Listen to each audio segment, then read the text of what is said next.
Everyone sees what you appear to be, but few know what you truly are. They told you discipline was motivation. They sold you on the 5 a.m. alarm, the hustle, the no days off. They gave you a checklist and promised if you just forced it, you would win. And you tried. You fought the alarm. You fought your own exhaustion. And it left you broken. Right back where you started, convinced the weakness was in you. But what if the entire system was designed for you to fail? What if the advice you've been swallowing is a poison that keeps you running on a hamster wheel? A loop that leads to nothing but more exhaustion?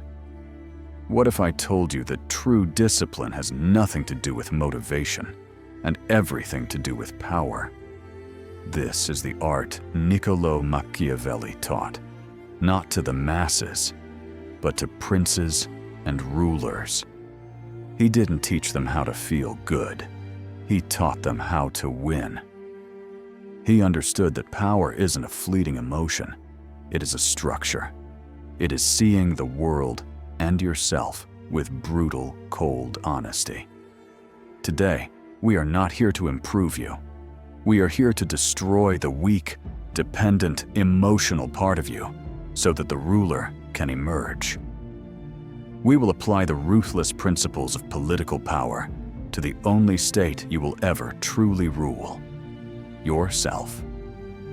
You are about to forge a system of such cold, calculated self-control that your own willpower begins to scare people. The lie of motivation. Your greatest enemy isn't out there. It's lurking between your ears. It's the voice that negotiates. The voice that whispers, "Just 5 more minutes." The voice that trades your ambition for comfort until all that's left is a vague sense of regret. For years, you've been told the solution is to find your why, to get motivated, to feel inspired. This is the great deception. Motivation is an emotion, and like all emotions, it is a traitor. It comes and goes, like a fair-weather friend that deserts you the moment the fighting starts. Relying on motivation to build discipline is like trying to build a fortress on quicksand. It is a strategy for failure. The self-help industry profits from this failure. It sells you journals, apps, and seminars, all promising a temporary rush. But the fire they ignite quickly burns out, leaving you colder than before. Why? Because you are attempting to command your internal state with raw, emotional fury.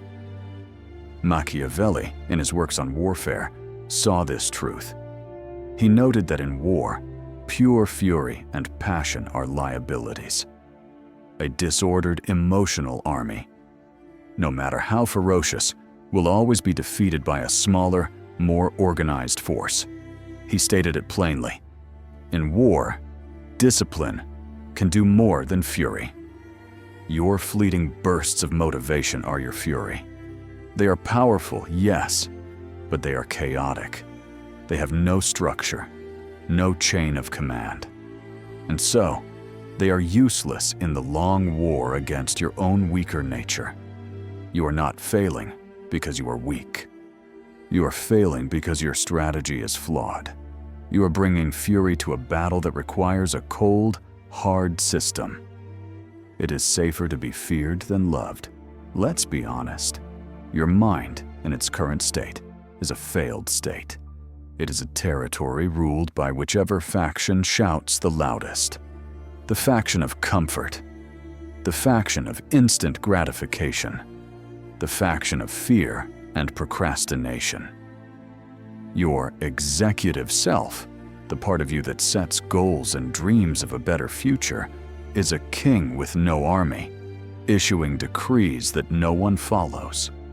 You tell yourself you will exercise, but the faction of lethargy stages a successful coup. You tell yourself you will finish that project, but the faction of distraction hijacks your attention. You are in a constant state of civil war, and you are losing. Machiavelli wrote for princes who had to control unruly cities and treacherous nobles. He knew that a ruler who cannot enforce his own laws is not a ruler at all.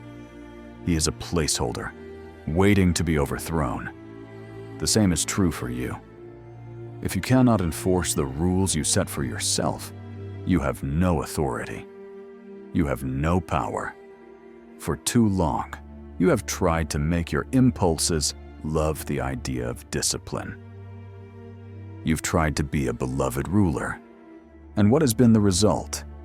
Your impulses, like Machiavelli's fickle subjects, pay you lip service when it is convenient. They love the idea of being fit. But the moment a craving for junk food arises, that bond of love is broken for their own immediate self-interest. It is time for a new regime. Your impulses must not love your commands. They must fear the consequences of disobeying them. This is perhaps Machiavelli's most infamous piece of advice. It is far safer to be feared than loved if you cannot be both. Why? Because love, he argued, is a bond of obligation, which men, being self-interested, will break whenever it serves them. Fear, however, is sustained by a dread of punishment, which never fails. This is not about self-hatred. It is about establishing unshakable authority.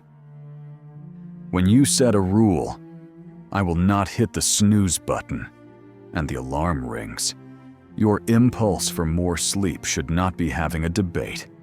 It should feel a legitimate, predictable dread of the consequence. The consequence isn't yelling at yourself. It's an immediate, non-negotiable action. The rule, if I hit snooze, I must immediately get up, go outside, and run for 1 minute, no matter the weather. The dread of the cold morning air becomes a more powerful motivator than the love of the warm bed. But Machiavelli was careful to add a crucial caveat. A prince must avoid being hated. Hatred breeds rebellion. The consequence for eating a piece of cake should not be a 3-day fast. That incites hatred and revolt. It should be firm, predictable, and related to the crime. For example, an extra 15 minutes of cardio. The goal is to create a state of respected, awe-inspiring fear. Your impulses should look upon your will as an unchangeable force of nature. They don't have to like it. They just have to obey it. When they learn that obedience is the path of least resistance, the internal chatter stops, the negotiations cease, and you finally experience control. Rely only on your own arms. In The Prince, Machiavelli issues a stark warning. Never rely on mercenaries or the forces of others. A prince's security must be built upon his own forces, composed of his own citizens, loyal to him and his state. Apply this to your own life. What are the mercenaries you have been hiring? Motivation is a mercenary. It works for you when it's easy, but deserts you at the first sign of hardship. Inspiration is a mercenary. It's a hired gun you bring in by watching a video, but it's not your strength. Other people's approval is a mercenary. You act to earn their praise, but when they are not watching, your resolve crumbles. Relying on these makes you fragile. Your power is contingent on something you do not control. A true Machiavellian discipline is built on one's own arms, on systems and non-negotiable rules that function independently of how you feel. This means you stop waiting for the feeling to be right. Instead, you design a system so robust it carries you through your worst days. First, you define the new zero. What is the one action, so small it's almost laughable, that you can commit to every single day? One push-up, read one page, write one sentence. This is not the goal. This is the daily roll call for your army. It reminds your mind that you are in command. Second, you create a protocol for failure. Mercenaries run when things get tough. Your own army must be trained to regroup. If you miss a workout, your old system was to feel guilty. Your new system has a pre-planned consequence. It's not about self-punishment, it's about order. The rule could be, a missed morning workout must be completed in the evening. No exceptions, no negotiations. This isn't an emotional reaction, it's a strategic redeployment. It teaches your mind that retreat is not an option. A small success achieved through your own system is worth more than a huge victory achieved through a temporary rush of motivation. Your goal is not to have a few good days. Your goal is to become a man who cannot have a completely bad one. Because the system, your own army, will always be there to hold the line. Master the art of war. In chapter 14 of The Prince, Machiavelli is unequivocal. A prince must not have any objective nor any thought other than the art of war and its ordering and discipline. He did not mean a prince should always be fighting. He meant a prince must always be thinking like a general, even in times of peace. Complacency in peacetime is the cause of defeat in wartime. For you, peacetime is when you feel good, when discipline feels easy. Wartime is when stress hits, you get sick, or you face a major setback. The common man enjoys peacetime. He relaxes. The Machiavellian, however, uses peacetime to prepare for war. He knows that adversity is not a possibility, it is an inevitability. How do you apply the art of war to your daily life? First, know your terrain. A general must know every hill and river. You must know every weakness, trigger, and excuse. You must become a ruthless analyst of your own failures. Keep an intelligence log. Track your failures not with emotion, but with the cold detachment of a strategist. Identify the enemy's patterns. Where are your fortress walls weak? That is where you must place your best soldiers. Second, train in peacetime. You must actively seek controlled discomfort. Don't just avoid what's hard, lean into it. Add an extra set to your workout. Hold that plank for 30 more seconds. Take a cold shower. These are not punishments. These are training exercises. You are forging resilience. You are teaching your body and mind that your will is superior to your desire for comfort. Third, conceal your strategy.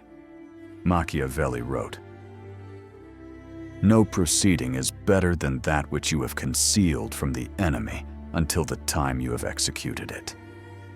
Stop announcing your plans. Stop telling people you're going to start a new diet or a new business. When you talk about it, you dissipate the energy for action into the empty satisfaction of social approval. You alert the enemy, your own internal resistance. Work in silence. Let your results be the declaration of war. People should not know you are building an empire until the walls are too high for them to scale. They should simply wake up one day and notice that you are different, that your focus is unbreakable. That is when they become unnerved. Prudence is in calculating risk, not avoiding it. The modern world tells you to avoid failure at all costs. This mindset creates cowards. It breeds a generation so afraid of making a mistake that they never make a move at all. Machiavelli had a name for this weakness: sloth. He saw the world through a more realistic lens. All courses of action are risky, he acknowledged, so prudence is not in avoiding danger. It's impossible. But in calculating risk, and acting decisively. This is the antidote to procrastination and fear. True discipline is not about building a perfectly safe life. It is about developing the strength to engage with a chaotic world and impose your will upon it. First, you calculate the cost of inaction. This is the risk no one talks about. What is the guaranteed cost of not acting? The business you don't start is a guaranteed failure. The promotion you don't ask for is a guaranteed rejection.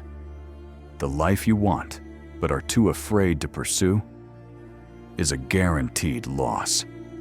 Inaction seems safe, but it is the single most dangerous course of action, for it guarantees the decay of your ambition. Second, you calculate the risk of action and prepare for it. A prudent prince does not march into the desert without securing water. You do the research, you acquire the skills, you build the dikes to protect you from the flood of fortune if it turns against you.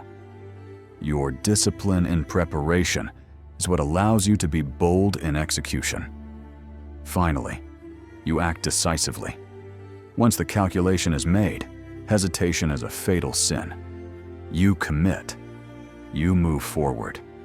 The disciplined man trusts his ability to handle adversity because he has forged it in the fires of controlled discomfort. This is what terrifies ordinary people. They are used to a world of excuses. They see you moving with a quiet, decisive certainty, and they don't understand it.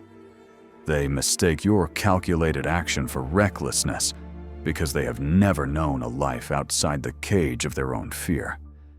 Your disciplined audacity exposes their own cowardice, and for that, they will both resent and secretly admire you. We have reached the end of this doctrine. This is not a path of happiness. It is a path of power. The satisfaction you may feel is merely a byproduct of the system, not its purpose. The purpose is control. Absolute, unyielding, internal control. The world is divided into two classes, the rulers and the ruled. This division is not based on wealth, it is based on discipline. The ruled are slaves to their impulses, their emotions, and their environment. The rulers are slaves to nothing but their own will. They have built an internal fortress so strong that the chaos of the world cannot breach its walls. The choice is now yours. You can continue to live as a slave, seeking comfort and distraction, forever at the mercy of your own internal factions. Or you can begin the slow, arduous, and lonely process of becoming a sovereign in your own domain. You can start laying the bricks of your fortress, one disciplined action at a time, until you have built something that scares people. This is the hardest part, the part where you hold the funeral. To become this person, you have to kill the person you used to be. You have to kill the version of you that needs to be liked, that apologizes for having ambition. You are at war with your past self. If you do not kill him, he will kill your future. The path is open. The question is whether you have the will to walk it. If you are ready to abandon the comforting lies and embrace the brutal effectiveness of this philosophy, let your first act of will be to commit. Go to the comments and write, "I am not ruled by comfort."